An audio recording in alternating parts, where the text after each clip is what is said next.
Hello,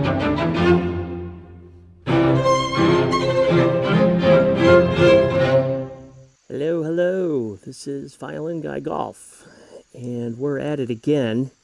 I'm going to go do a little tutorial today about making greens. Now, I did record a green and bunker tutorial for our course we're working on here, Tutorial Hills, but it ran long, and I had to, when I edited it, there were some things that I had to get to cut out that I wanted to keep, and I want to try to keep these as short as possible. I tend to talk a lot, so I'm going to try to keep the off-topic stuff out of here. I don't want to talk about the Cubs, and how awesome they are, and they're going in the playoffs now, and I don't want to get into that.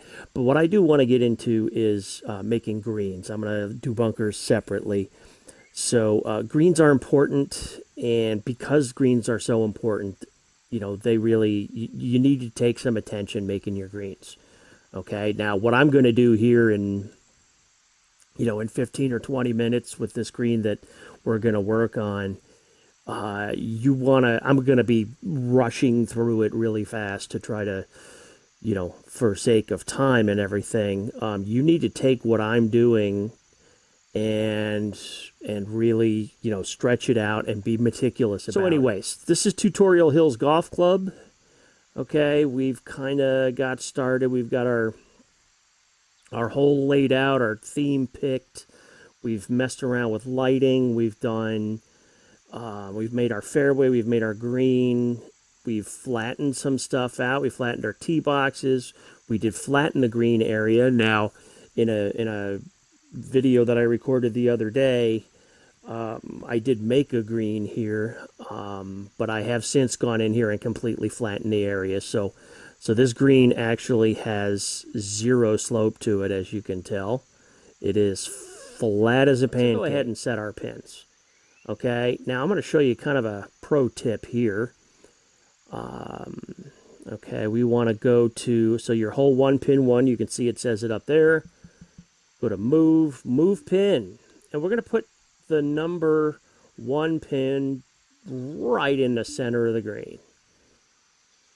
So, not a bad spot for the number 1 pin, but there's another reason why you do that.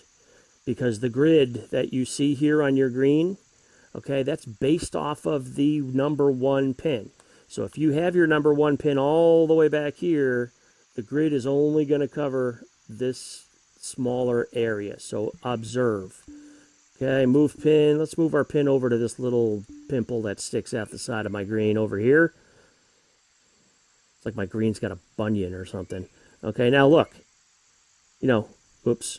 No grid over here. All right, it's because our pin's over there.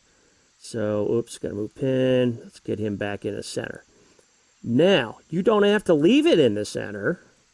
You can put the number 1 pin anywhere you like, and I do that. I rotate the pins on, subsequent greens. Generally, on the most difficult or maybe signature holes, I'm going to have the pins difficulty in order, 1, 2, 3, 4. Okay, and I'm going to put the number 4 pin in a really awesome, ridiculous position that only the best golfer will be able to get a birdie, or only the luckiest golfer. Let's go ahead and do pins. All right, now the number 2 pin, if the number 1's right in the middle, which is usually the most accessible, let's put number 2 up here. Okay, so number 2 is going to be sort of in the front, and you'll see why that's a pain for the golfers later on. Okay, so we're going to actually move number 1 pin here in a minute, but we're going to put number 3 way back here. Now, some people would say, why would you put the number 3 pin back there when number 4 is generally the hardest pin? Well, because we're going to put number 4 right up here. Excuse me, I'm a little yawny today. We're going to put number 4 pin right here. And holy cow, this thing's going really slow. It's got to be because I'm recording. I don't know, because it wasn't. I've been doing some design work already today and played a round of golf, so we are going to move number 3 pin slightly, or number 1 rather, excuse me. We're going to move him back here. Still an accessible hole location. All right, so, okay, now what did that do to our grid? Yeah, we're pretty good. We're missing a little grid in the front there, not a biggie. Okay, so before you do anything else. Save. Always save. Save, save, save. Save all the time. Okay, now what I was starting to get at before, excuse me. Oh my gosh. Yeah, kind of had a late night last night. Played a little golf. Played a couple of competitive rounds last night and did so with a nice bottle of wine. So I'm a little beat this morning. I say this morning. It's 10:45 here, but I've been up since 7 because I had to, cards in the shop, had to drive my wife to work. So, but I digress. Take a look at the overall area here. This is what we in the business call the green complex. Okay, and that green complex is your green, the surrounding area, bunkers, rough, whatever you got. Okay, this green, if you look, slopes away. All right, so any shot hit that hits the green here is going to probably wind up down there. So, what I tend to like to do, and what most greens do, I would say, I mean, you know, when I say most, I say better than 50%. Better than 50% of greens in the universe, if I had to take a guess, have some little, you know, little or large mounds behind them. Okay, now I've played most of my golf in my life, I have played in Florida. And so every green in Florida has got mounds behind it. Now, let's take a look at what that did. Oh my gosh, look at them.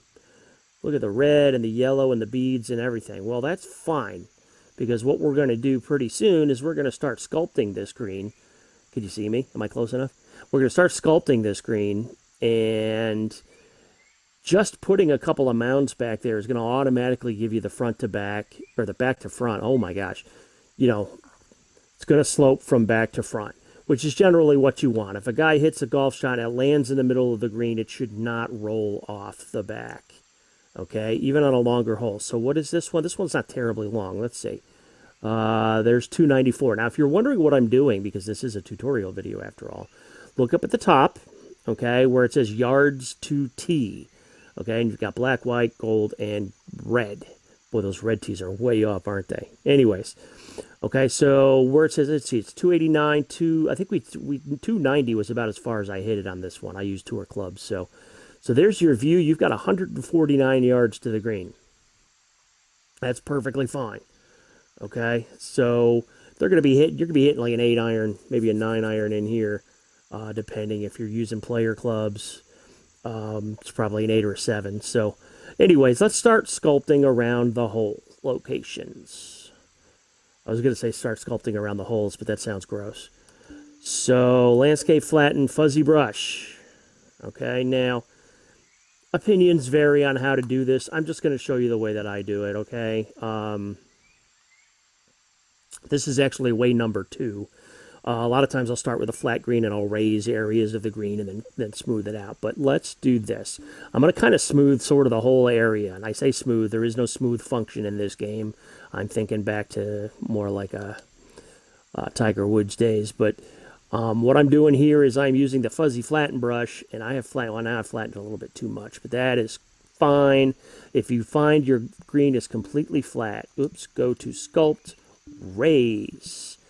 Okay, use the brush, the round brush with the, you know, with the hard edge or the soft edge if you want. Let's use the soft edge that time. This will give you a little more gradual hill from the raised area of your green. Now, I'm going to split this green kind of in half. Okay, so number 1 and number 2 hole locations are going to be set down. Okay, now, I'm zoomed way in. Notice, okay, I have no idea how much I just raised that. Okay, if you don't know, you got to zoom out. Boom. 1 foot. Okay, I raised this thing 1 foot. I wouldn't go higher than 1 foot if I were you. All right. More than a 1 foot increase in elevation from one hole location to another is going to make it really tough for players to get the ball to the hole, okay? I was playing around yesterday, and man, was I pissed. Because, and while I'm talking, I'm going to go ahead and start flattening around the holes using the fuzzy brush. Okay, and then we're going to go back and do some more detail work. When you flatten with this brush, you kind of want to leave an area around the hole that's flat. All right, this one over here. So anyway, I was playing around yesterday, and I hit a ball onto a green that was it was like a 3-tiered green. You had this view, and then 3 tiers like steps going down. Okay, and I wound up on the bottom tier because I hit the ball onto the upper tier or onto the middle tier, and it didn't stay. So I was stuck down at the bottom tier. I was 60 feet from the hole. 60 feet from the hole, up 3 feet. Okay, I had to swing as hard as I could with the putter to get the ball to go to get it all the way up the hill, and I didn't do it. It got most of the way up the second tier and then rolled back down. So I like to keep the difference from the highest point of the green to the lowest point of the green at about a foot. Okay, that's a rule that's meant to be broken, though. You absolutely can be successful doing more than that. So what do we got so far? We have got something that looks pretty good. Okay, generally this is going to be fair, all right, but it's going to be tough. Here's your number 1 pin, but if you're a little bit to the right, whoop, you're going to come down here, and you're going to be down there, okay? So that's pretty much what we want. Now, in my opinion, this pin looks okay, actually. I like this one. I actually got to flatten it a little bit more around the hole. You've got to give golfers an area to hit the ball to. Okay, you've got to give them a chance. All right, so I've got a nice flat area of several feet in diameter around this hole. Okay, now it's a little too flat, and we're going to fix that here in a minute. This one actually is fine. Okay, again, there's a short shot coming in here, so you don't have to, to really help the golfer too much. All right, let's do this. This fuzzy brush doesn't necessarily, completely flatten areas. It just kind of does like a little bit of an average, and it just kind of, it does tend to flatten out around the edges of the brush, but it, makes stuff, nice and smooth anyway. It's more of a smoothing tool almost than a flattening tool. Okay, we're going to come one more over here. And then what I've done so far now is I have made a green. What have I done? I've chosen hole location. I've split the green in half by using the raise tool. And now I've smoothed around the hole locations. My rule for making greens, and my rule is not the only rule, and it's not necessarily the best, but what I like to do is I like to have the areas around the holes be flat, okay, or mostly flat. And then the areas away from the hole. The farther away from the hole you get, the more elevation you have. Okay, so now we're out of the flattening. Let's keep sculpting, but we're going to raise. All right, we're going to use the fuzzy brush to raise. So let's give a little bit there. And you want to deal in inches here. You don't want to be dealing in several feet of raising. Okay, you just want to give enough. Now, there's going to be a little raise off of this bunker. All right, so let's pretend this bunker is here. We're going to make that a little bigger, and there's going to be this. Okay, so don't forget, that in addition, when you do your bunkers, you are going to create some elevation, see? Just like over here, same thing. Now, this one's going to directly affect this pin. Now, I'm not really working on the bunkers right now. I'm going to do a separate tutorial on those. Okay, so, but you've got... Wow, there's no rough around the screen. I did a bad job. So let's... Okay, we're going to stay with the sculpting brush. So we've added a little bit there. Now, the top tier is mostly flat, right? Okay, what I like to do is I like to get a brush about the size of the area. Excuse me a second, I have an itch in my ear.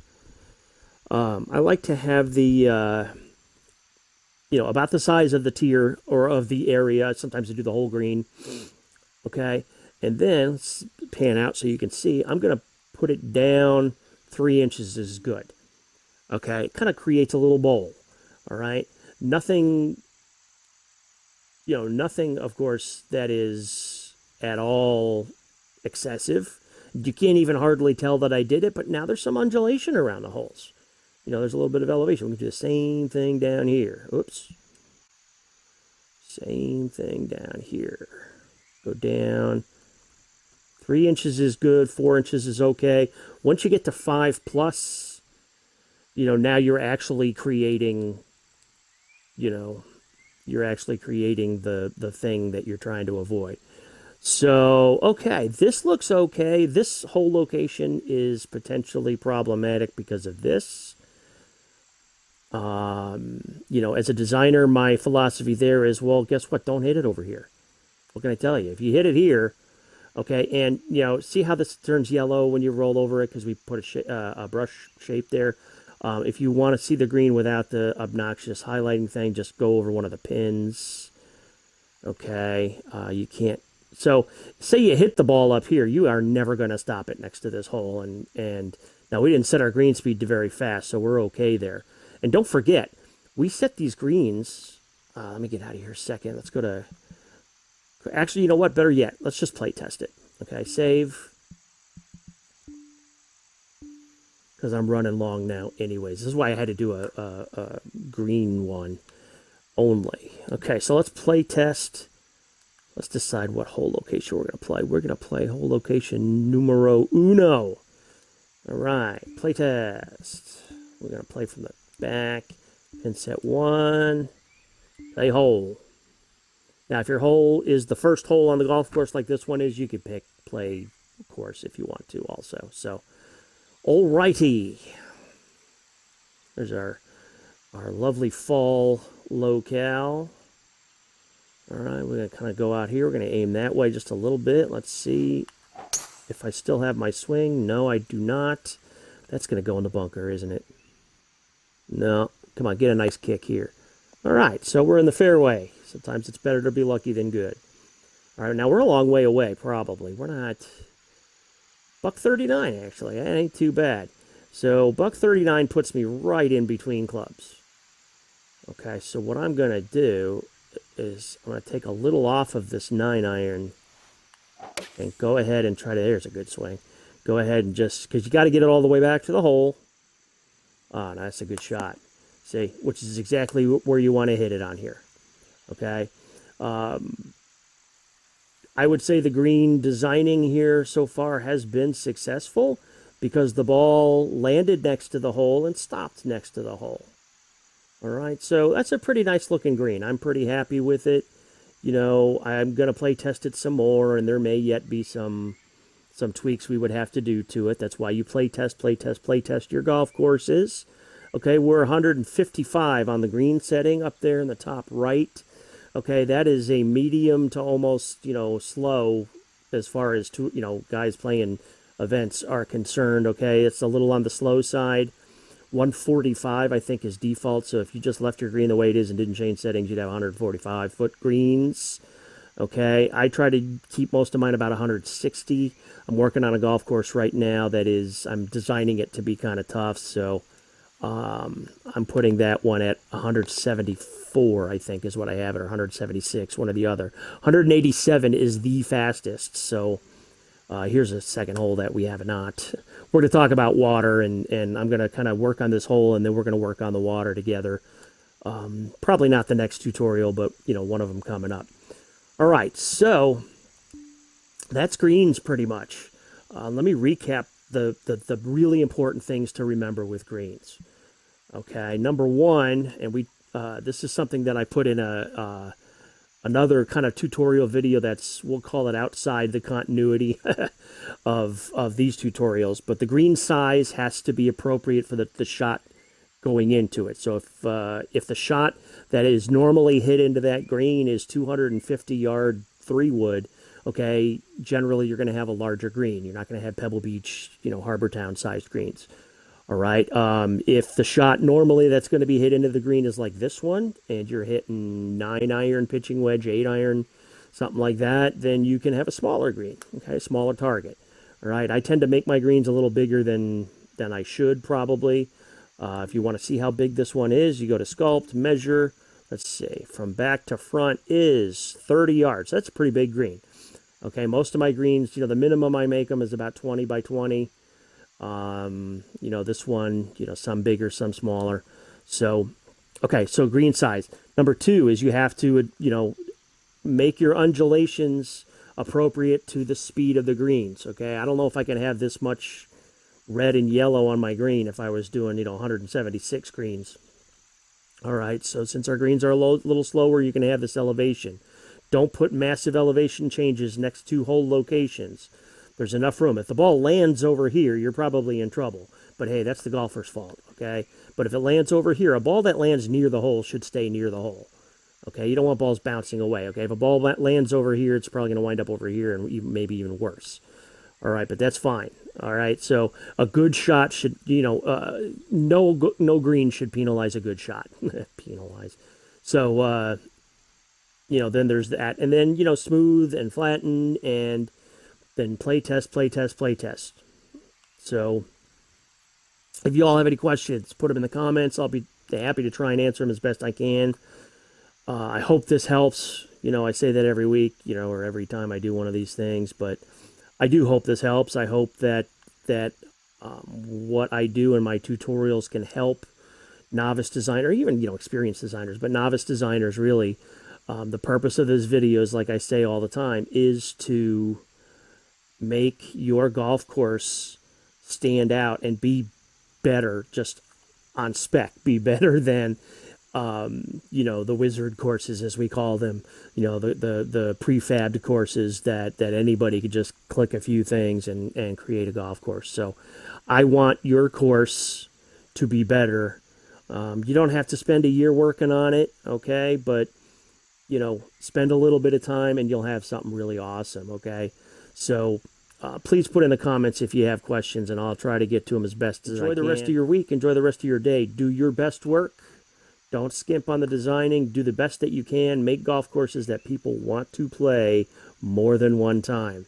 So, hey, this is Violin Guy Golf. I'm out.